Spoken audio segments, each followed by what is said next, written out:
The most important thing to remember during your flight training is have fun. Join my flight instructor, my wife, and I as we head to Rio Vista for airport day. Let's go check out some airplanes, some cars, and snag a bite to eat along the way. Let's get to it. Instruments are in the green. Airspeed is alive. And just like that, this is the fun part. We are off the ground. Welcome to the skies. We're traveling 22 nautical miles, so it'll be about a 15-minute trip. 941 Tango Whiskey, frequency change approved. Frequency change approved, 941 Tango Whiskey. Travis approach, Cessna 941 Tango Whiskey, requesting flight following to Rio Vista.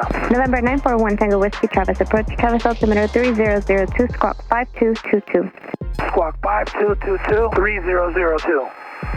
941 Tango Whiskey. We've come to this non-towered airport many times for pattern work. So let's pick up the ATIS and go have some fun. Rio Vista automated weather observation test at 1614 Zulu. Wind 230 at 8 knots. Visibility 10. Ceiling clear. Okay. We see the town of Rio Vista. We see the airport. I want you to continue straight out.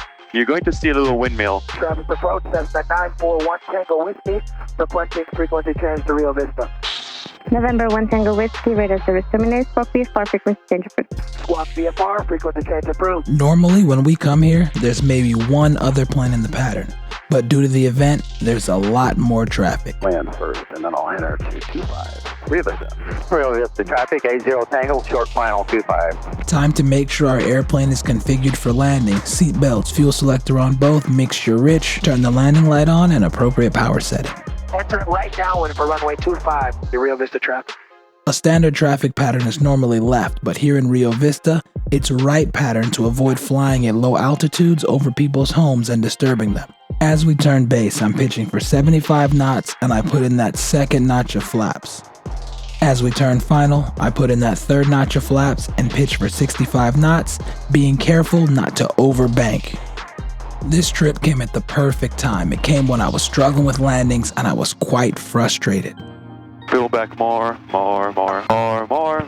There you go. That landing was alright, but I learned a huge lesson on my next landing. Flight controls? Your flight controls. I'm just gonna follow that truck. No problem. I guess I follow them. Yeah, guys, give me a second.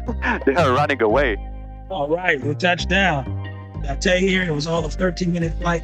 Great flight. Today's mission is simple. Have some fun and remind myself why I'm doing this. Let's check out this TB-20 that Gal mentioned on the podcast. A really nice airplane. This airplane has a lot of oomph. Yours? No. It's yours? Which? Does it look like I'd fit in there? Make it work? Next, we've got the very easy. This two-place push prop experimental can reach 180 miles per hour. These bush planes are amazing. You can land them almost anywhere. It's like overlanding and being a pilot had a baby. Finally found some planes with the pilots nearby. What you got here? 1946 North American Navion. Sometime in the late 40s, they wrecked it. And then a couple of fellas in Bakersfield bought it and another Navion and put the two airplanes together. It started flying again in the late 50s. How long have you had it? I've had it since March. All I've done is clean it up and tidy up some things. Taking on any trips yet? Just around California. We go to the coast quite a bit to beat the heat. I'm from Fresno, so Okay, got you. yeah, weekends away from the heat. And it's comfortable in the back seat? Yeah. Looks roomy? I literally can shuffle up a center aisle between the front seats here. Big guy, you're what, 6 foot? I'm 6'4". Oh, 6'4", shit, all right. You're a big dude, yeah. Yeah, all right. it's comfortable, and you can fly with the canopy open on hot days. What about useful load? You can carry 4 adults? The useful loads where I'm lacking. Yeah, full close. fuel, two adults, and as much baggage as I can shove in it. All right. Well, thanks a lot. Yeah, no problem. Nice to meet you, brother. I'll see you around. Sonex, 1X. Sonex is the brand.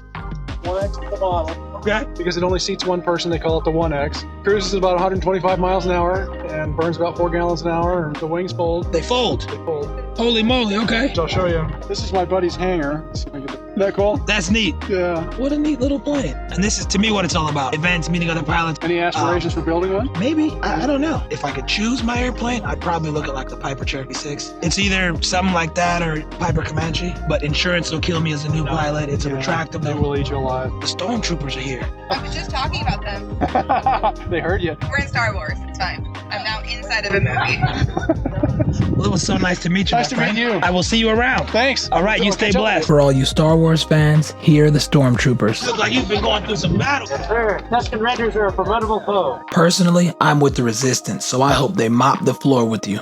Like the camera you got going there. Yeah, neat little 360 camera up on a long selfie stick. Kind of see it all from a different vantage point. No drones allowed, right? So it's That thing's recording as you're... Yes, sir. Nothing gets you attention like a camera on a 10-foot selfie stick. Remember I said Tatum's hangry, so let's get her some food before she kills us. Can I get the buffalo one? Spoiler alert, he hated it. And I don't know if I like living, because I really like poking the bear. And you drop 2 pieces. Did you at least get to taste it? No, To the floor. How does that make you feel? not great. Are you frustrated? I'm hungry at the moment, so yes. We're in grave danger. We've got a hungry Tatum. Almost lost my life in that moment. I don't like you very much right now. Let's go check out some cars. Now that she's got some food, let the good times roll. There were tons of cars. You had old school cars, you had Woodies, imports, muscle cars, and of course there were tons of Corvettes. Check this one out. This was the car I ruled over when I was a kid. I always wanted to say names. Came from Boston. No rust, surprisingly. Oh, all right. Coming from Boston. I had all the gauges redone. I had to put a new dash on it. It's my car from hell. Finally, the moment every pilot lives for. Where's your car? I flew in on a plane. Flew in. You flew the plane? Yeah, I flew in on a plane. From where? Concord. Although we met some cool folks and had a blast, I think it's time to get out of here. Rio Vista traffic, Cessna 941 Tango Whiskey. Straight out departure from runway 25, Rio Vista. Instruments are on the green, our airspeed is alive. And 6 knots, we're off the ground. This was a bit of a warmer day, which definitely affected our climb performance.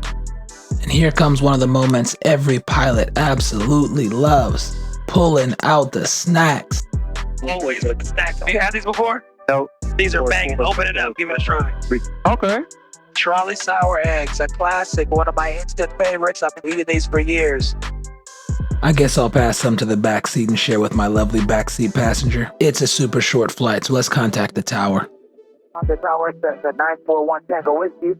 We are 9 miles to the northwest, inbound with Delta, requesting runway 32 right. Cessna 941 Tango Whiskey Concord Tower, enter right base, right 32 right, for the 3 mile right base. Enter right base for 32 right, report 3 mile base, 941 Tango Whiskey. We have had an awesome day. We're on that 3-mile base, but there's one more lesson to learn, so stay tuned. Now make it shallow turn to final. Okay, I'll start turning slowly in just a second. Things to think about here, making sure you turn smoothly, you monitor your airspeed, and of course you don't want to overbank, causing you to stall. As we turn final, I'm going to want to put in that 3rd notch of flaps and pitch for 65 knots. That's going to give me the best opportunity to put this bad boy down lightly. My altitude looks good. My airspeed looks good. I'm feeling pretty good about this landing, except there's one minor thing that I forget to do, and it happens just before the landing. As we cross the threshold, I'm rounding out, but right about here, I drop my iPad, and that momentary lapse in focus, boom, causes one hell of a bounce. That was a major lesson learned, but just like when you fly commercial, please stow all small electronics before landing. Originally, I wasn't going to post this video, but on the podcast, we talked about having fun during your flight training to help keep you motivated, so I thought it'd be fitting. Thanks for tuning in. If you gained value from this, like and subscribe, and I'll catch you guys next time.